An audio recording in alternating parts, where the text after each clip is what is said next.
রং যদি কম থাকে তখন কেমন লাগে? Weird, right? লিসেন, আমি এখানে মনের রঙের কথা বলছি না, বলছি ছবির রঙের কথা।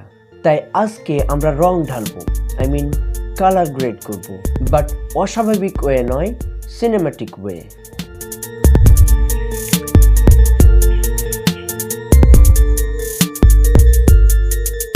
দেখুন, কনসেপ্ট মাথায় রাখুন। ম্যাটার করে না কোন অ্যাপ আপনি ইউজ করছেন, কোন সময় আপনি ইউজ করছেন, ম্যাটার করে কিভাবে ইউজ করছেন। Here you can use any kind of editing app, but I am using Lightroom mobile.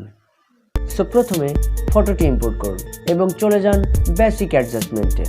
মনে রাখবেন ছবির ওভারঅল হাইলাইট, কন্ট্রাস্ট, এক্সপোজার এবং মুড দেখে বেসিক অ্যাডজাস্টমেন্ট সহ সকল অ্যাডজাস্টমেন্টগুলো করতে হবে, বাট হালকা। এই ছবির জন্য আমি এক্সপোজার বাড়িয়ে দিব, বাট হালকা। এরপর কন্ট্রাস্ট কমিয়ে দিব যেন ফেডেড লুক আসে। এরপর হাইলাইটকে কমিয়ে দিব যেন ওভারঅল ছবির হাইলাইট অংশ ওভার এক্সপোজড না হয়, বাট হালকা। এরপর শ্যাডো কমিয়ে দিব যেন ছবিটা ডার্ক মুড থাকে, বাট।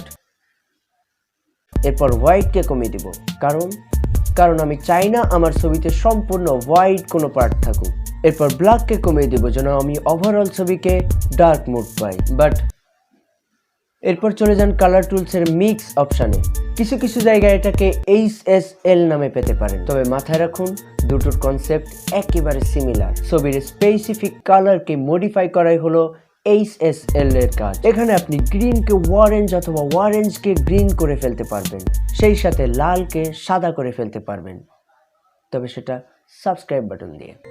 এখানে যেহেতু আমাদের main subject sun, I mean সূর্য মামা, তাই আমাদের মেইন সাবজেক্টের কালার এবং স্যাচুরেশন বাড়িয়ে দিব, অর্থাৎ রেডকে বাড়িয়ে দিব। এরপর অরেঞ্জ কালারকেও রেড করতে অরেঞ্জ অপশানে চলে যান এবং সেখান থেকে হালকা একটু রেডের দিকে নিয়ে আসুন।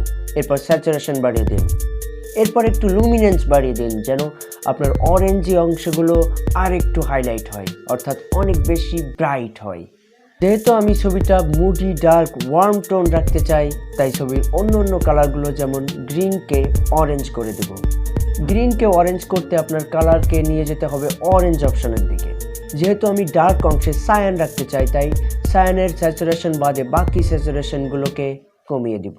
এরপর টেম্পারেচারকে বাড়িয়ে দিব এবং টিনকে কমিয়ে দিব। এরপর স্যাচুরেশন এবং ভাইব্রেন্সকে বাড়িয়ে দিব, বাট হালকা। এবার চলে যান গ্রেড অপশানে, আই মিন কালার গ্রেড অপশানে, যেখানে প্রথমে পাবেন শ্যাডো অংশে আমি সায়ান অ্যাড করতে চাই, যেখানে ব্লেন্ডিংকে কমিয়ে দিব এবং ব্যালেন্সকে বাড়িয়ে দিব। এরপর মিড টোন এবং হাইলাইটকে রেড এবং অরেঞ্জের দিকে নিয়ে যাব। কেন? কারণ আমি ওয়ার্ম টোন চাই। এরপর চলে যাব কার্ভ অপশানে, যেখানে হোয়াইট এবং ব্ল্যাক পার্টে পয়েন্ট ক্রিয়েট করে যথাক্রমে নিচে এবং উপরে করে দেব। কেন? কারণ আমি চাই না আমার ছবিতে প্রপার ব্ল্যাক এবং প্রপার হোয়াইট কোনো কালার থাকুক। আরও জানতে আই বাটনে ক্লিক করুন। বিলিভ মি, কার্ভ সম্পর্কে অনেক কিছুই জানতে পারবেন। এরপর শ্যাডোকে কমিয়ে হাইলাইটকে বাড়িয়ে কন্ট্রাস্ট ক্রিয়েট করব। এরপর চলে যাব ইফেক্টস অপশানে, কমিয়ে দিন ভ্যাজিনেট। কারণ আমরা চাই সূর্য অর্থাৎ মেইন সাবজেক্টকে অনেক বেশি ব্রাইট এবং বাকিগুলোকে ডার্ক করতে। তো কেমন হলো কালার গ্রেডিং জার্নি? এমন ছবি সোশ্যাল মিডিয়ায় আপলোড করলে আপনার লাইক কমেন্টে মন ভালো হয়ে যাবে, যেমন আপনারা লাইক কমেন্ট করলে আমার মন ভালো হয়ে যায়। এখনও প্রিসেট দরকার? Check description. বাট রিমেম্বার, মাত্রাতিরিক্ত কিছুই ভালো না, হোক সেটা কালার গ্রেডিং অথবা প্রেমিকার সাথে চ্যাটিং।